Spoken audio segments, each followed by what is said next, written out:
At this point, we've covered the basics of computing, so congratulations. At this point, you've covered the principles and methods that put a man on the moon. The techniques you now know cover the state-of-the-art of computing for its first several decades of existence. Surprisingly though, the principles needed to put a man on the moon were far simpler than the principles needed to load up that GIF of a cat falling down on your phone.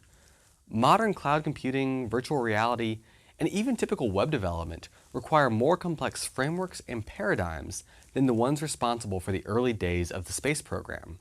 So Unit 5 is our Advanced Topics unit.